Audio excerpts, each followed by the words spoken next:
Will you all please stand for the posting of the colors?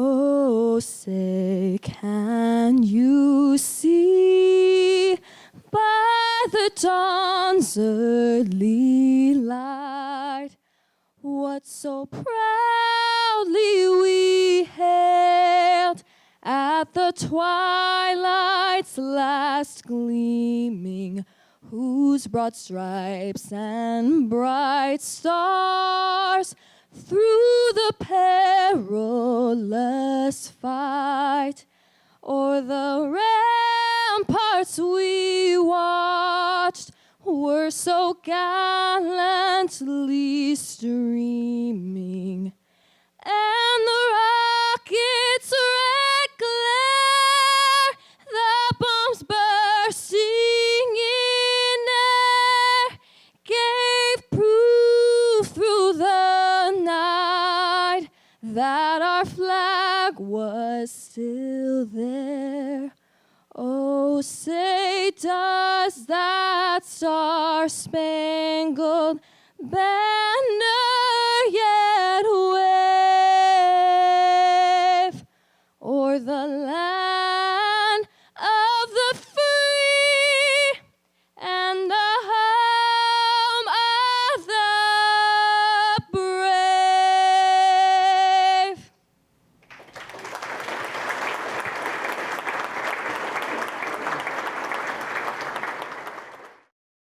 All right, well, hello and welcome. My name is Victoria Alley Meinig, and I am the CEO for the Oregon City Chamber of Commerce. I want to thank each and every one of you for taking time out of your busy schedules to join us this evening. I hope you leave this evening knowing more about our great city, its vision going forward, and all that we have come to love about our city. I would now like to introduce to you our Chamber 2020 Chairperson, Ben James. Good evening. Thank you very much. Thank you for attending tonight.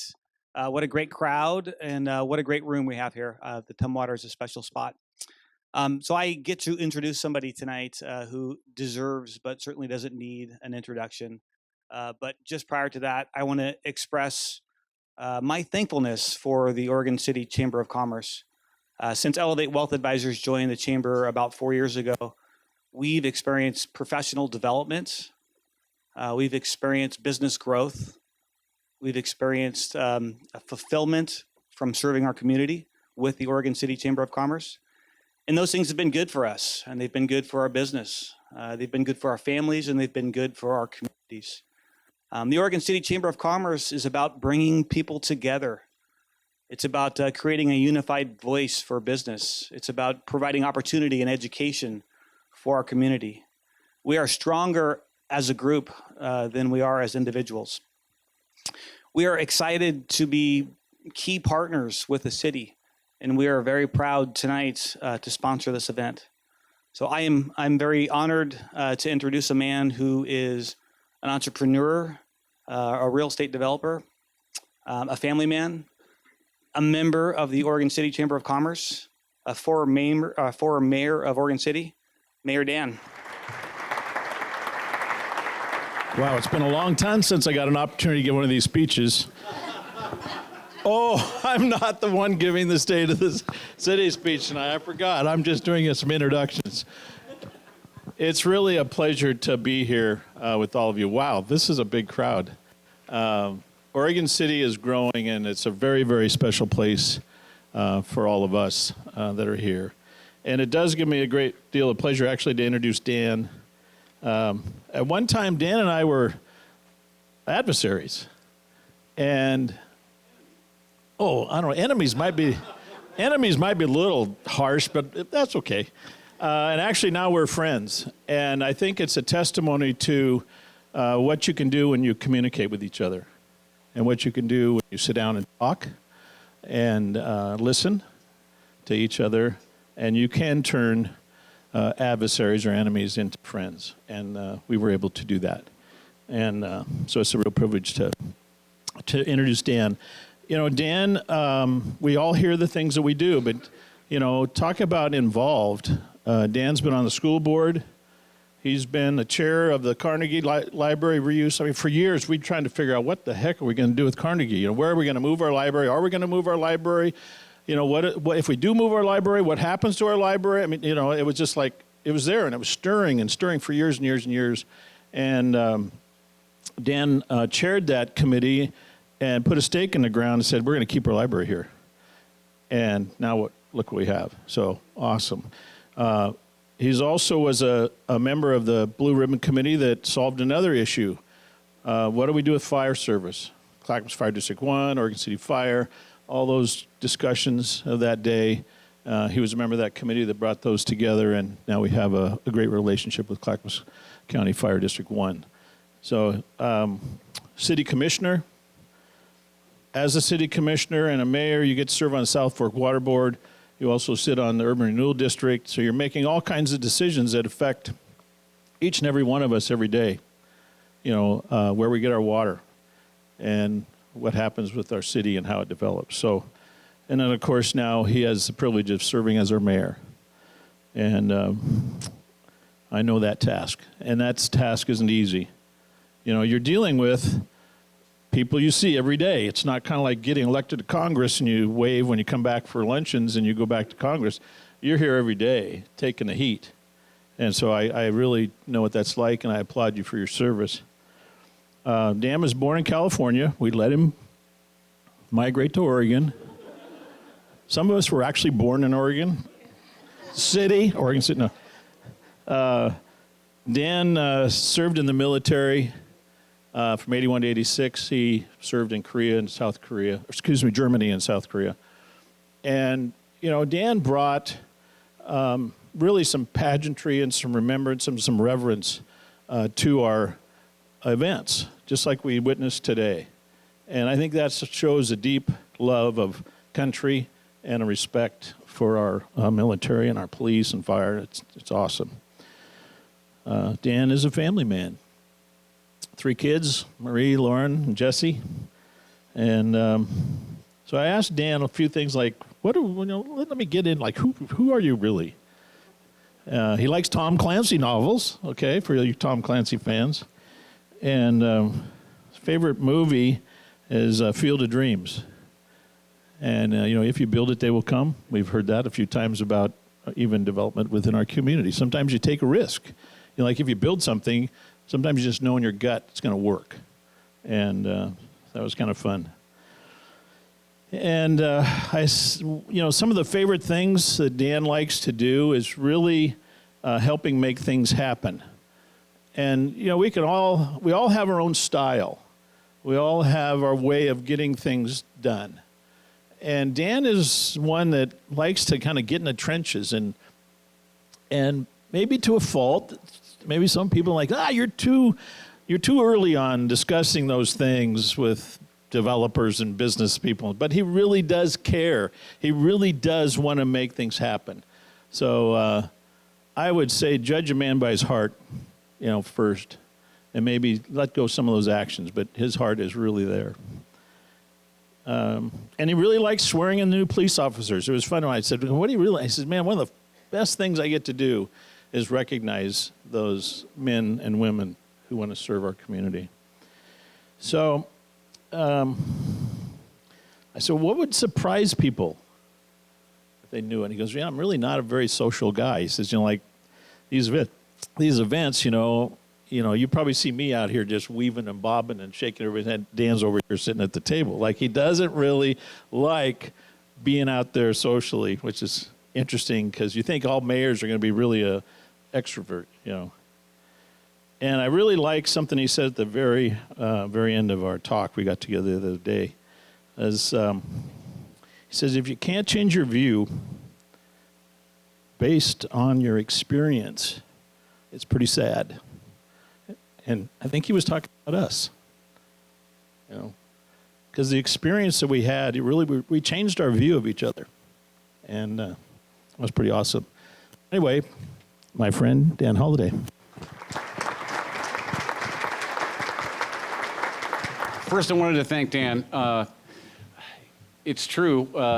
Early on in my career, right after the time I got out of the Army, I came back into Oregon City, and there happened to be a mayor who was running for re-election, and he didn't have an opponent. And I felt like after being overseas and serving in the military that the city deserved to have a chance to have a real discussion about what was going on in Oregon City. And so I ran a pretty nasty campaign because that's what I had learned. And it got down to it, and Dan beat me. It took him about 3 days to finally get the actual vote total out, and he beat me by 110 votes out of some 6,000 cast. And it was the best. And it was the best vote Oregon City ever took, by the way, because I would have been a horrible mayor at that time. I didn't really know what I was doing, and that experience really helped me learn and get onto it and do the other things that I've done in public service since then. So Dan and I did become friends in the end. It didn't take us very long. We had a city manager, Brian Nakamura at the time, who came from a city called, what was it? Sutter Creek? I think it was Sutter Creek, California. And we ended up going down on this trip to look at what they had done with their Carnegie building. And somehow we got stuck together either on the bus or on the plane, I don't remember, sitting next to each other. And so it forced us into having a conversation. It turned out pretty much that, 90% of the things we agreed on. And so after that, it took a few years, but we did become good friends, and I consider it an honor to be a friend of Dan's today. I wanted to say, because I was surprised by the announcement of Mr. Stein's passing, I did find out about Mr. Diaz's on Friday. And for those of you who don't know Les Diaz's, he was the founder and owner of Benchmade Knives. And Benchmade is one of the premier knife companies in the country. And we're honored to have Benchmade here in Oregon City. And I certainly hope and pray that they will continue to call Oregon City home, and we will do everything we can to keep that employment base here in Oregon City. So enough of me yapping. Thanks to Sergeant Young and Detective Mike Day for providing the presentation of the colors, and to Macy Hayden for that beautiful rendition of the Star Spangled Banner. I really appreciate that.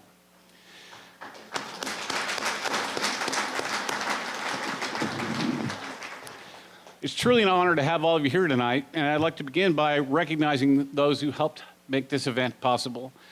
Victoria Mining and the Oregon City Chamber of Commerce for their long-standing support and organization to make this traditionally daytime event an evening event, allowing more people to attend.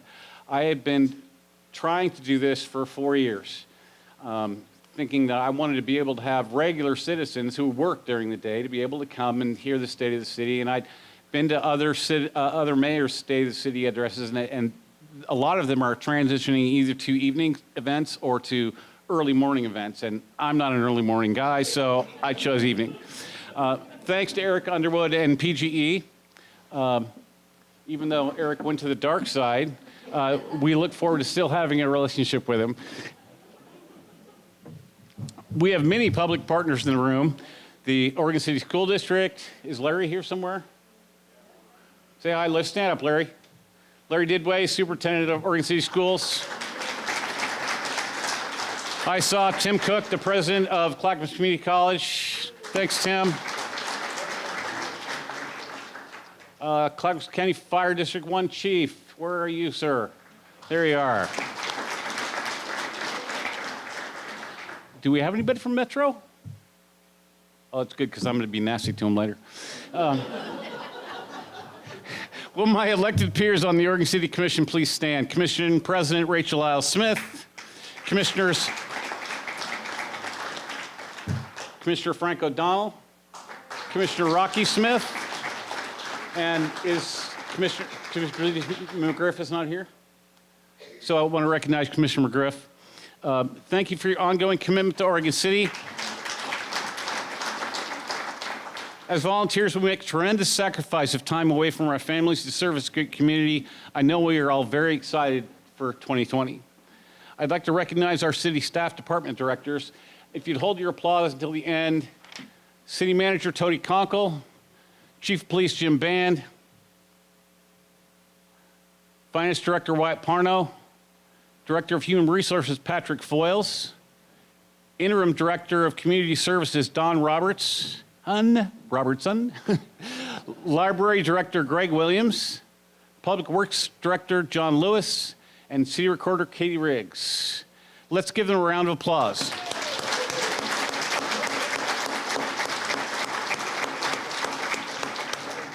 There's one other person I want to recognize, and I promised him this would be the last time I would do it, but we have a new economic development manager in Oregon City, James Graham. James has a long storied history in economic development from the federal to the state to the county and now to the local level, and we look forward to seeing some really good things happening in economic development in the coming few years. Thank you, James.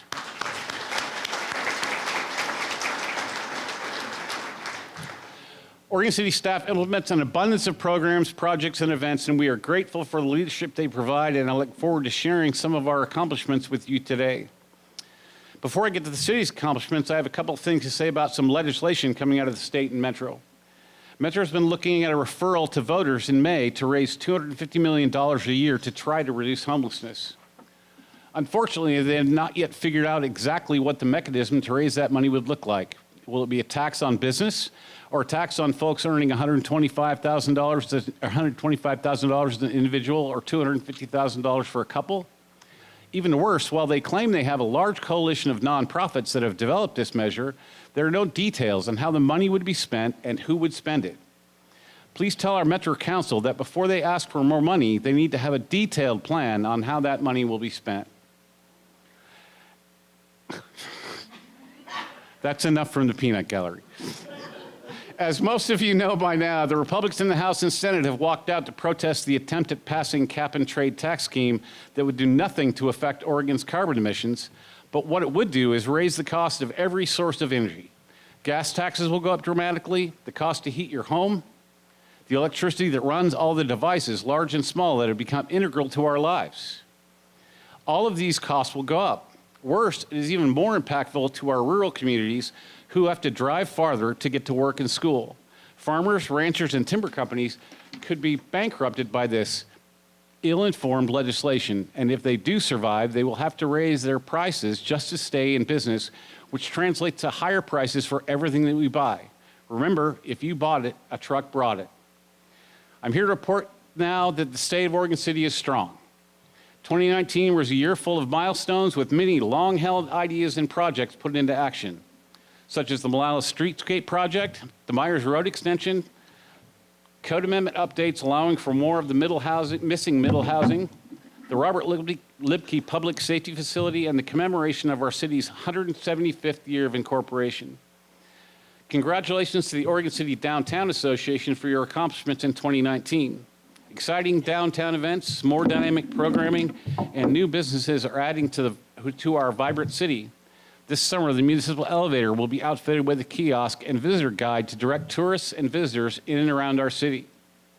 Soon, we will have an alternative vision for accessing the former Blue Heron paper mill from our new property owners, the Confederated Tribes of the Grand Ronde. In August, the Grand Ronde purchased the site from Falls Legacy LLC. The Confederated Tribes of Grand Ronde requested that the Legacy Project consider providing a riverside path to the proposed Phase 1 overlook. This new path would route visitors entirely along the river to a prominent viewpoint of the falls instead of providing interim access through the middle of the former mill site. And the reason they wanted to do this is they're moving forward pretty quickly on demoing and then beginning new development. and having the public access down Main Street created all kinds of safety hazards, not only for the work crews, but for the citizens themselves. And so we're looking to a way to keep the citizens out of that project as it develops. This approach could better accommodate the tribe's cleanup and development plans. Groundbreaking on the Riverwalk, previously expected to occur this year, has now shifted while we evaluate this approach. Willamette Falls Legacy Project partners and the Confederated Tribes of Grand Ronde may need to explore funding opportunities if the cost is higher than anticipated. With a new and committed property owner, we are focusing on developing a meaningful long-term relationship that can ensure the success of all four of our core values. The Oregon City Commission and the Tribal Council had their first meeting in over 100 years last month at the Oregon City Library. We were honored as Chairwoman Kennedy shared the tribe's history and the resilience of her ancestors. Together, we can bring some healing to a painful part of our history to move forward. We can do that by learning about the past, acknowledging what happened here, and honoring the culture of the indigenous people.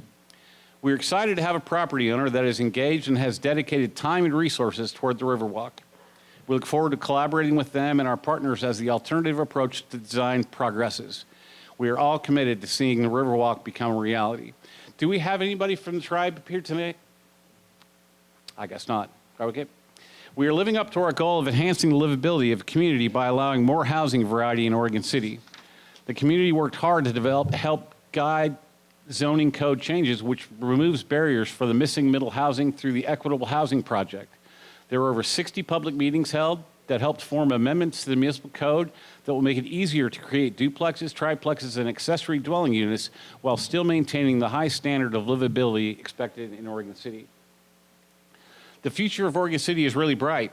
In 2019, there were almost 100 single-family homes built and roughly 130 multifamily units completed. We completed over 9,000 building inspections, a 27% increase from 2018, and more than double what we did in 2014. There were 480 planning applications reviewed, and we completed a housing needs and buildable lands inventory. In 2019, we completed the last sewer upgrade project, ending the moratorium limitations that were impacting development in Oregon City. I'm especially happy that Oregon City is a city that cares about every single person who calls our community home. Through grants secured by our homeless liaison officer, we were able to house 13 individuals. Officer Mike Day was our first homeless liaison officer and has created a tremendous program that has been recognized throughout the state. Officer Day was recently promoted to detective and has moved on to another assignment within the department. So we welcome Officer Dan Haynes, who is continuing work with the homeless population, affected residents and businesses, and social service providers. The Robert Lipke Public Safety Facility broke ground in June 20th. The event included an open house at the Mount Pleasant Elementary School where attendees gave video and written memories to be included in the city's permanent historical record. It was extra special as fallen Officer Lipke's wife and daughter joined us in his memory to commemorate the groundbreaking of the building in his name. If you've had a chance to drive by on Lynn Avenue, you'll notice that the building is really going up quickly. We had the foundation poured in middle of December. And if you see now, and we'll start the video in a second, but in 6 weeks, we had all of the outside walls up and all the roof on. And that's in a stick-built building that would have taken 2 or 3 months. So it's an amazing facility, and it's all done. All of the major structures are done out of cross-laminated timber, and this is the first all cross-laminated timber building in Clackamas County. So let's take a moment to watch this time-lapse video that shows the progress our contractors are making.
As you can see, the facility has the foundation poured and walls being constructed, and we're on track to be completed by this October. Changes are coming to the property we purchased in 2018 on First Street for our Public Works and Parks Maintenance Department. Contracts have been executed with an owner's representative, architects, and general contractors to provide conceptual options and cost analysis to redevelop the site. This property is well suited to be used as an operations complex in that it includes 4.7 acres zoned industrial and is relatively level and fenced. The site includes fuel storage and warehouse buildings that are equipped with heat and fire suppression. Plans for the office space are underway as the existing office buildings do not meet immediate or long-term needs for Oregon City operations. Other major modifications include provisions for a fleet maintenance facility, office spaces for mechanics and staff, and warehouse storage conducive to the needs of the department. We anticipate 12 months of construction once we've reached detailed designs and are targeting the winter of 2021 to move in. Our neighborhoods, schools, parks, and businesses make Oregon City such a unique place to call home. The Clackamas Community College opened the Jardin Hall Addition, which doubles the current chemistry lab capacity, accommodating an additional 250 chemistry students a year. The new lab will expose students to modern, industry-standard scientific work environments, which are similar to what they will find when they transfer to a university. We are building a stronger workforce because of Oregon City's commitment to cultivate an environment for successful economic development. What else could we possibly accomplish in 2020? In 2020, we'll see improvements in transportation planning, ADA accessibility, and bike and pedestrian safety with the construction of the Myers Road Extension Project. This project extends Myers Road from Highway 213 to High School Avenue. The completion of this important east-west connection will relieve congestion on Glen Oak Road, provide a new access through the area to foster future development of the vacant employment and industrial land, assist in addressing transportation concerns, and provide access for the Oregon City School District, the future Tyrone S. Woods Memorial Park, and an additional access to Clackamas Community College. The new roadway will include one travel lane in each direction, a center turn lane, and a landscape median, buffered bike lanes, on-street parking on the south side of the roadway, street trees, street lighting, and sidewalks.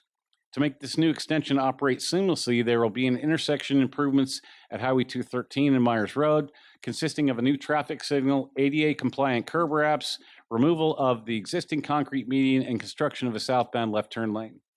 I'd like to thank the college for not only their investments in Oregon City, but also for being a great partner in the planning and construction of Myers Road.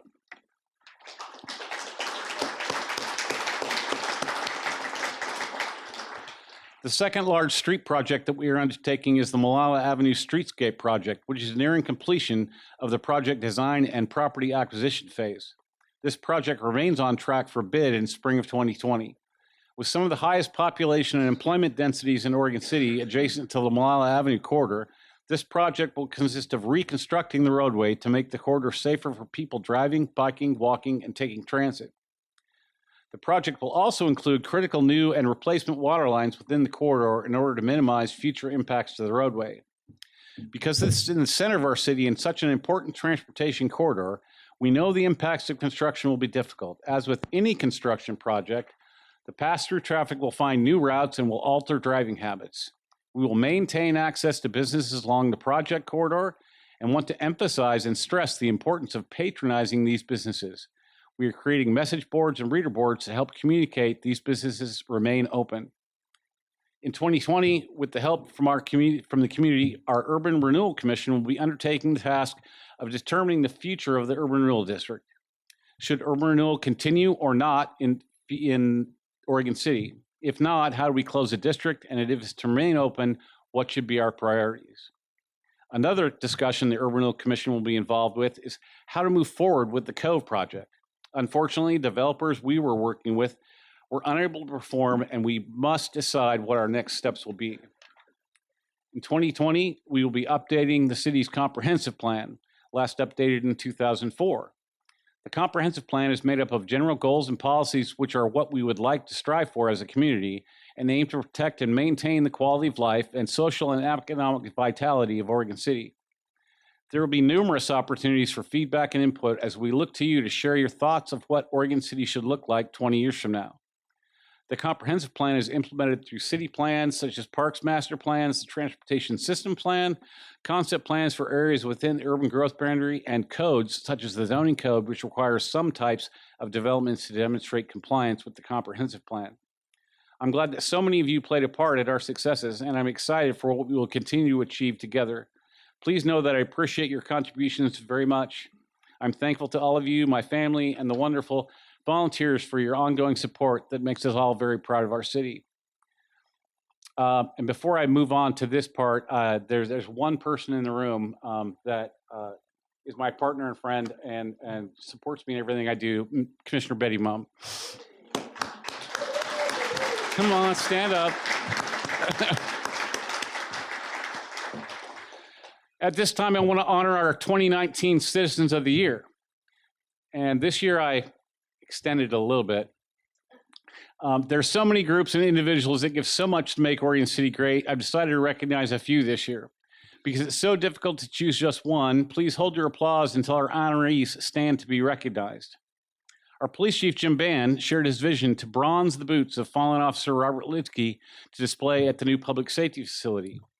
This would be in memoriam to the service and sacrifice made to keep our community safe. Oregon City resident Karen Blaha heard this vision and immediately said that the Canadian Neighborhood Association wanted to raise money for this project. Over the next couple of months, a fundraising drive was created as they took photos of the boots and had t-shirts made, organizing their efforts to raise money. On November 6, 2019, Ken Basinger, Karen Blaha, and Dennis Anderson presented a $2,323 check for the Libke Boots bronzing project to Chief Band at the City Commission meeting. Dennis Anderson, an accomplished painter, also presented a beautiful painting of the boots that will be displayed in the new building. This grassroots effort was very meaningful to the police department and most importantly to Wendy and Daziva Libke, who attended the meeting in appreciation for the effort. So to Karen, Ken, Dennis, and the Canadian Neighborhood Association, please give them a round of applause for Citizen of the Year.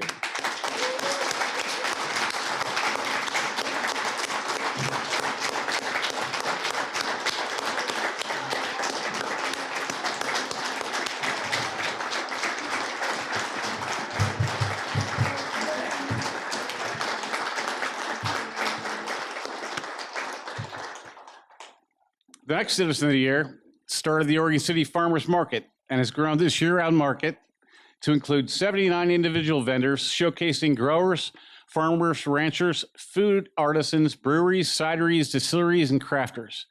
The market serves as a wonderful incubator for local businesses to facilitate market research as 65,000 shoppers visit annually. Over the years, the Oregon City Farmers Market has helped local businesses grow from their homes to brick and mortar enterprises. The entrepreneur support led by market manager Jackie Hammond-Williams creates an energy of collaboration that truly lifts our community. The list of businesses who've built their brand and customer base in Oregon City extends from Olympic Provisions, now with a home in Oregon City Brewing, to Forest Edge Winery, who is growing their events in the city and expanding customer outreach. Bliss Nut Butters started at the market and now has a storefront production in Oregon City's industrial area. Both Portland Cider and 503 Distilling acknowledge the opportunity market participation provided them to draw customers to their business outside of market days. Her market founded the Power of Produce Club, a nationally recognized program built to empower kids to make healthy food choices and introducing them to where their food comes from. It's free for kids 5 to 12 years old and provides $2 tokens to kids to purchase fresh produce. The market provides matching funding for low-income shoppers, allowing for access to more healthy food, local nonprofit discounts, and community engagement every week. Truly a unique business model that grows our community. I could think of no more direct incubator of small business than Jackie and her amazing market. Jackie, please stand.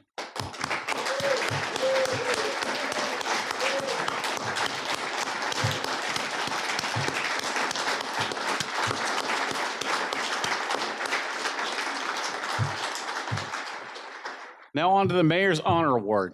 And this is an award that is not given out regularly. This is given to someone who truly exemplifies being a public servant, who's a visionary and who keeps our community safe and healthy. Mr. John Collins has dedicated 34 years of his professional life to the South Fork Water Board, Oregon City, Westland, and Clackamas River Water District's water provider.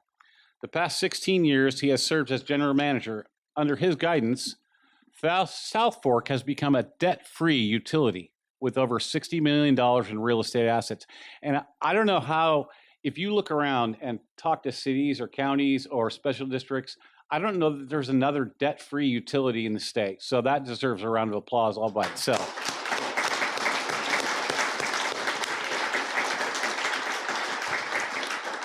As part of his extraordinary fiscal management, Mr. Collins has overseen the completion of over $10 million in capital projects over the past 16 years.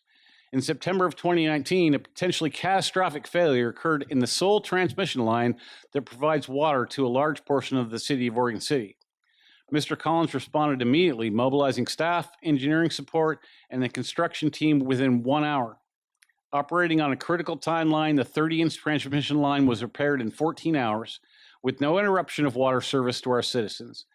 After the event, Mr. Collins worked with the city to restore the area and with affected residents to mitigate their damages. In my many years of service to the city, I've rarely seen a more effective emergency response to a utility break.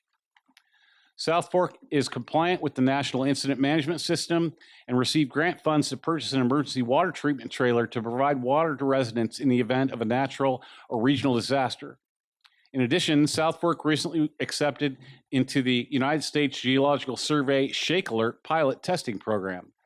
When fully integrated, this program will provide early warning of potentially damaged earthquake activity. This could give operations staff valuable time to shut down the treatment plant and reduce potential damage to pumps, motors, and other infrastructure. Mr. Collins has never lost sight of his critical mission to provide safe, high-quality drinking water to the city of Oregon City.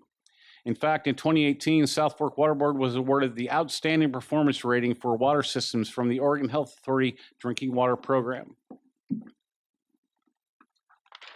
Protecting South Fork's invaluable senior water rights on the Clackamas River has been an ongoing and vital part of Mr. Collins' mission and has placed this special district at the forefront in planning for future development and water security. Unfortunately, John tripped over his dog on Friday evening and broke his nose and some other things, so he's unable to attend tonight. But I want to thank John Collins for your invaluable service to our city, and please let's give him a round of applause.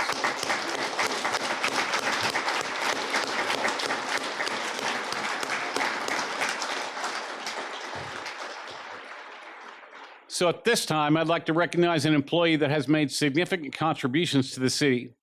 This person has been working for the city since 2013, and in that time has led several projects that have helped the city run more efficiently and responsibly. As one of his first assignments, this employee developed tools to assist with annual inflationary increases for the city's charges. Small inflationary updates are important so that we don't surprise our customers and citizens with large rate increases. I call that boiling the frog.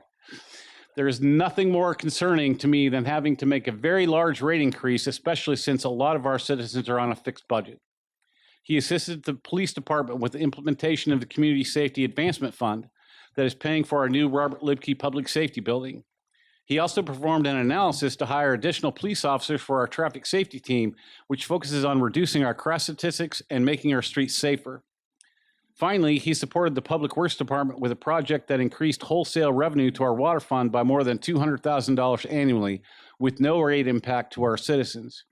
He also worked with the department to design procedures for our pavement maintenance program, and he works with Public Works on utility studies and capital improvement planning. But the work I'm most impressed with is his involvement with the city's new enterprise resource planning system. Call that software. He served as project manager for a huge software implementation project that took more than 2 years and touched almost every employee and customer in the city. This person managed all aspects of the implementation. We've all heard stories on the news about software implementations going wrong, Department of Motor Vehicles or the City of Portland Water. The city software implementation was a huge success. I was even pleasantly surprised at a large meeting this year when a business owner and customer stood up to compliment the improvements made to the utility billing system. It isn't often people compliment on a system that sends them bills. At this time, I'd like to recognize Ryan Breedhoft as the 2019 Employee of the Year.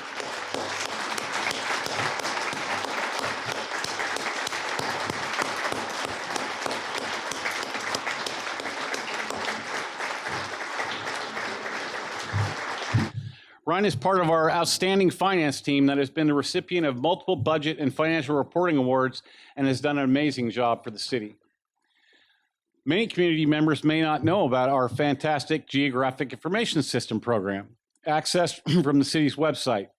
The city's online GIS and mapping system, OCMAP, are used on a daily basis, and the program has become known regionally for beautiful cartography, ease of navigation, and the extensive depth of information available.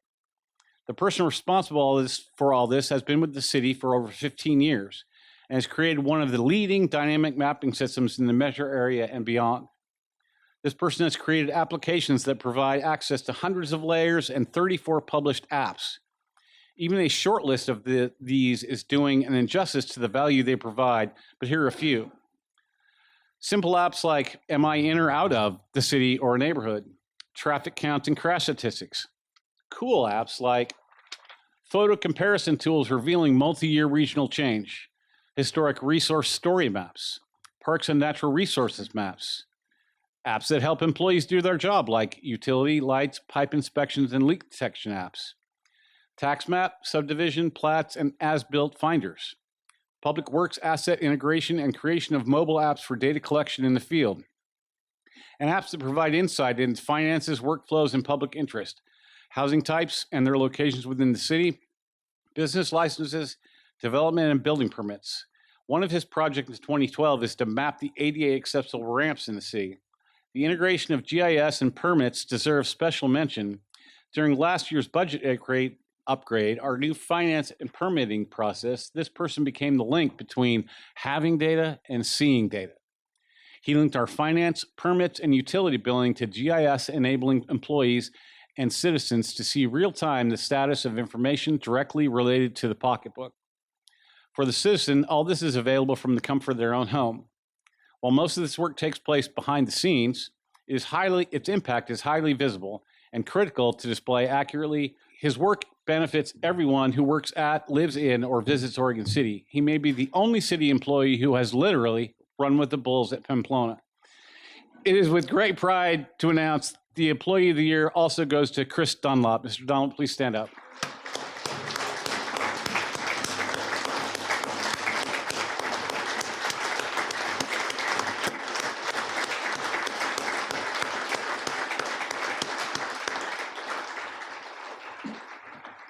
So with that, I'd like to invite my friend Dan Fowler back on the stage with me. He's got some questions from the business community, and then Planning Commissioner Tom Guile will come up and give me some questions from the regular citizens of Oregon City. And if we have time, I think we're going to try to take some questions from the audience. That might be scary. So let's move this over a little bit, Dan. Okay, I have some questions to start out with, and then I think Tom will have some, and then we'll take, if we have time, we'll take some from the audience. These questions were from the chamber, from the business community, just to get us kicked off. So, you ready? Yeah. Can you kill that thing? You don't want that shining in your eyes? Yeah, I can't see. All right. Okay. Have you seen these questions? No. Okay, good. I specifically told Steph I didn't want to see the questions. Awesome. I like that. Okay. What is your vision for downtown once the courthouse has relocated to the Red Soils campus? Well, that's been an exciting prospect to have. The courthouse has been a mainstay of downtown, and there was a time 15 or 20 years ago where moving the courthouse would have been a disaster for downtown Oregon City, taking all those employees and people away that do business downtown. But as DOCA and the city have done an excellent job in reinvigorating downtown Oregon City, I think it's an opportunity rather than something to worry about. Repurposing that building into something, everybody, the first thing comes to mind is McMinimans, but it could be all kinds of things. So, redeveloping that, bringing other people back downtown Oregon City. And then, we have the bookends of the Willamette Falls Legacy Project and the Rossman landfill that we still have a lot of work to do to get there. But I think we see nothing but bright future for downtown Oregon City. Okay. I'm going to move these questions around a little bit because I think this relates to the courthouse, and maybe it's its renovations or adaptive reuse. What is being done to help alleviate parking issues in downtown? Well, as I'm fond of saying, Oregon City's had a parking issue in downtown since 1844. You know, we can't generate more land. I'm hoping that in the process of Lamp Falls Legacy Project and the private development there, that we'll get a parking facility at the south end of town. But one thing that the city has done over the last 2.5, 3 years is we did a transportation demand management study, which really talked about parking and how we might integrate other kinds of ways to help people park downtown. As part of that project, we're working with a few private property owners who have their businesses open during the day but are closed in the evening to work out a way to provide more public parking downtown on those lots that aren't being utilized for commercial activity in the evenings. And then there's also parking up on the hill here. The city is going to start allowing our parking lot to be used on nights when we aren't having meetings at the city, so people could park at City Hall and take the elevator down and go out to dinner or whatever the case may be. So we're looking at several different ways to foster that. But most importantly, we haven't quite reached the level of criticality yet that most people think we're at. We still have a lot of available parking that just isn't being utilized correctly, and we're working to change that. Okay.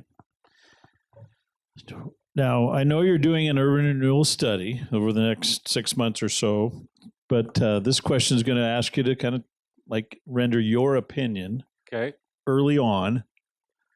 What do you think, or do you think urban renewal has a place in Oregon City? If so, what is its role? I absolutely think that urban renewal has a place in Oregon City. If you look at what happened in downtown Oregon City, that would not have happened without the urban renewal storefront grant program. So over the last 10 years, we've taken what was a mostly bars and taverns and empty storefronts kind of place, and now it is an active, lively place. If you drive down there at 8 o'clock on a Wednesday evening, there are a ton of people downtown going to restaurants, going to different retail establishments, all that. And without urban renewal, we couldn't have done that. And we continue to need to have urban renewal to be able to deal with the Rossman landfill site. That site's going to take somewhere between $15 and $25 million in urban renewal money just to drive the piles and put in the methane recovery and the other kinds of things that we need to do to mitigate burying 50 years of the region's garbage here. And once we do that, we cap the site. DEQ would love for us to cap that site so water isn't continuing to get in there. And that would allow for a whole new set of development to happen at the north end. Okay, there you go. All right. Will Oregon City begin allowing more food carts in the city limits? We actually, in the code update, we have begun to allow some food carts in the north end of the downtown zone that is not inside the, what do you call that, Tony? The special district. The historic district or whatever it is. So I think we'll see the first food cart pod happen sometime later this year. I'm not authorized yet to say where it's going to be. Oh, you can say it. No. Oh. Yeah. So the old Spicer Brothers lot will become Oregon City's first food cart pod. Yeah. Yay. Okay. What are the economic benefits to Oregon City from the Willamette Falls Legacy Project and partnership with the Confederated Tribes of the Grand Ronde? Oh, I don't know if you can quantify it. We lost over 200, good paying jobs when the mill closed. To be able to have economic activity happening down there again will benefit not just the businesses and the folks who locate at the Legacy Project site themselves, but all of the businesses up and down Main Street and across the city for that matter. So the tribes are a great partner. They have the money to do the things that they need to do. They have the staffing of engineers and architects and other folks that work with. They know how to build things. They know how to develop things. So they're going to be a great partner for us. I agree. Okay, Tom, I think you're up. So I'm going to pick out, since we have a couple of questions here, 5 each. You're fine. Dan and I had 5. Pick out the easy one first and then the hardest one. This is from Instagram and Facebook. What is being done about the increasing homeless problem, especially on Highway 213?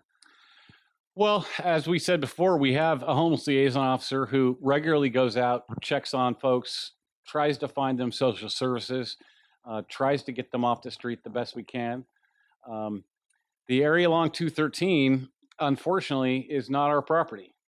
So that belongs to Metro. In fact, this last year with Commissioner O'Donnell and myself, we contacted our Metro Councilor, Christine Lewis, because I was concerned at sort of the beginning towards the middle of summer that we could have a real wildfire problem if there are people camping down there and using fires to cook with and those kinds of things.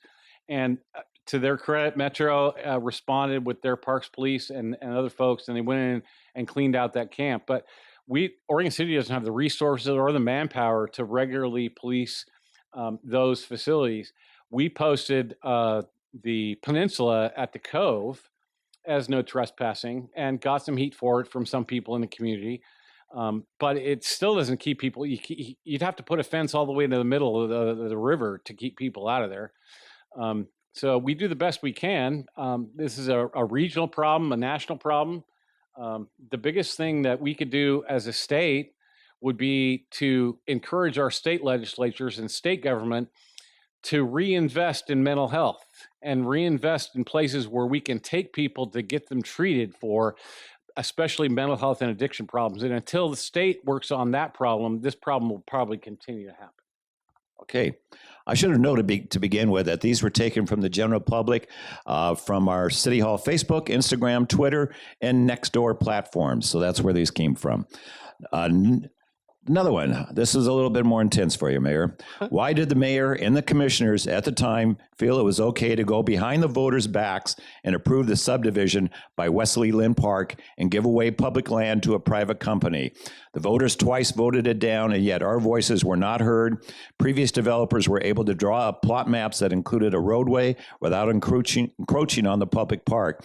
The voters spoke up twice with an even higher margin against the development on the second vote. That was a question from Facebook. Sure. And this is a problem with, especially with social media and the limited amount of local news that our citizens get.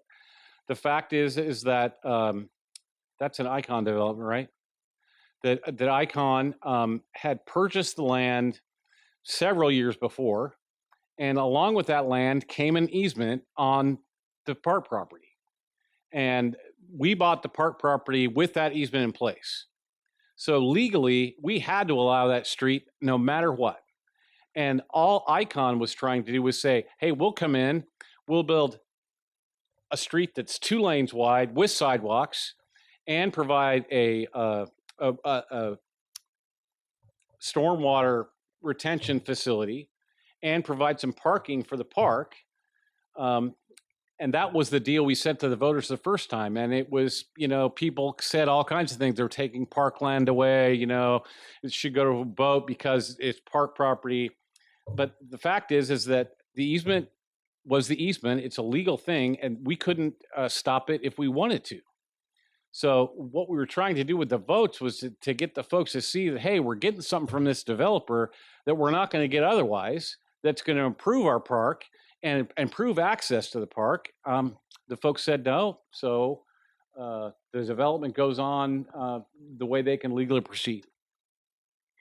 Good answer. The mayor never saw any of these beforehand. Do we have time for one more? Okay, this could be a simple one, or it might be more complicated. Okay. Why can't we get a Costco? Question from Facebook. Well, one of the things I love most about Nextdoor and Oregon City Chit Chat is the posts about what's going in there next. Yeah. We endured 8 months of questions about what was going into the old Higgins store, and everybody knew what it was, and when in fact nobody really knew until I found out about 6 weeks before we can go open.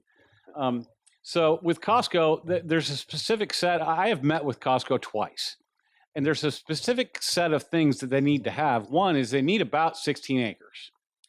And they need 16 acres in the right place. Well, one of the places that could go would be at the Rossman landfill site, but the city doesn't have control of that site yet. The Parker family still owns it, is still looking at different options on what they might want to do there. I think we're getting closer and closer, but I said that 4 years ago, so I'm hesitant to make predictions about that anymore. The other thing is Costco needs to be able to sit in a different way than our codes allow. So our codes say store has to be built right on the street and parking behind and those kinds of things. And that doesn't work well for Costco and their business model. They would love to locate a store here, and we may at some point have a property that they can use. But right now, it's not like the city, in fact, the city didn't even say no to Walmart. Walmart said no to the city because of some of the same restrictions that we have in our code.